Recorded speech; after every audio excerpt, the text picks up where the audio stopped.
crisp and vital again. We realized that revealing the killer, obviously after, at that point, I think 18 hours of shows, that there was nothing to immediately step in and grab the audience with the same level of intensity. And part of that was our fault. We had not designed the show to move on from the Laura Palmer story quite as quickly as I think the audience may have wanted it to do. But we were also facing a network that, at its base level, was intensely nervous about this show. It did not fit any of their existing business models. I think there were elements creatively that made some of Capital City's principal owners, who were the owners of ABC at that time, intensely nervous. And they frankly seemed kind of happy to see it go after the second season. So we never did get the chance to come back, and I think if that had happened, we might have lasted a little bit longer.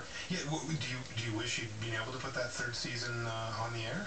Yeah, I think only in the sense that you felt like we played 7 innings of a 9-inning ball game and had some great surprises in store that might have left us with a little better feeling at the end of the experience. Can you give me an idea of what one of the surprises would have been? Well, there were clues planted in the final episode. I mean, we had set up what the story was going to be the final year, that there was going to be a Cooper doppelganger loose in the world who was going to become, I think, an extraordinary villain and a great chance for Kyle to play 2 aspects of this same character throughout a long narrative that would have really maybe blown the doors off what you'd seen of what he could do up to that point. See, I want to see that now. I'm ready to see that third season right now. Me too. Yeah, no, let's go. I'd tee it up at this moment.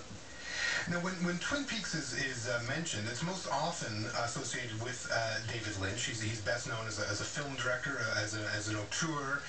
His movies often have that sort of film noir, scary and sexy aesthetic to it, something that Twin Peaks had as well. Do you ever feel that your involvement with the show has somehow been overlooked because of Lynch's involvement?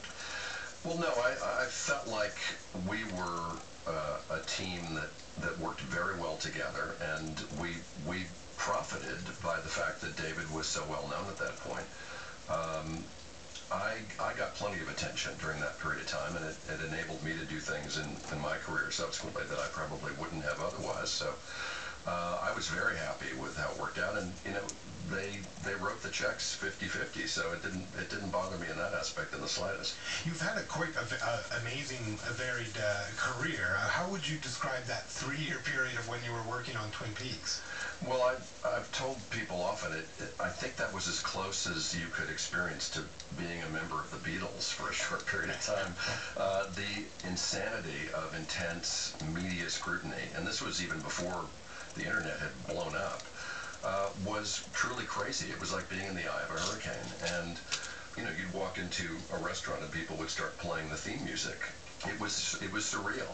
And I think for anybody who's gone through that experience, it's at some level deeply unsettling, because it's people reacting to what you've done as opposed to who you are. And there's something thematically about the search and hunger for fame in our country that has a very dark side to it. And yeah, I feel like we've experienced that. It did help launch the careers of several well-known actors, including Kyle MacLachlan, who played the lead, Agent Cooper, and Lara Flynn Boyle.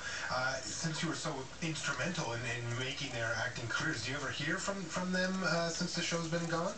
Yeah, there's a few people that you stay in touch with over the years. I see Kyle probably more frequently than most, but it's like having played on the same championship team, from 20 years ago.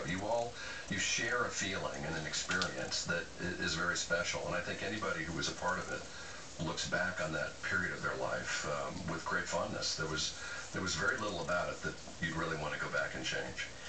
Looking back those 20 years and now since Twin Peaks, what do you think its legacy is? Well, I think it showed that if you want to take the time and work with the kind of detail and care that we tried to devote to every episode, that you can create something more than just fast food and empty calories in a television format. And I think we did see in shows like The Sopranos afterwards that torch got picked up a little bit. I mean, I think that's for my money, the greatest show that's ever been on television, and that it's possible. And I hope that in whatever small way, it encouraged people to think a little bit outside the borders of what they'd been led to believe was possible. And if we made a difference in that regard, then that's a pretty nice legacy to have been a part of. Have you ever considered returning to Twin Peaks again? You know, David and I have talked about it over the years occasionally. It feels like something better left where it is. It would be hard to go back. I mean, it would be hard certainly to pick up the story where we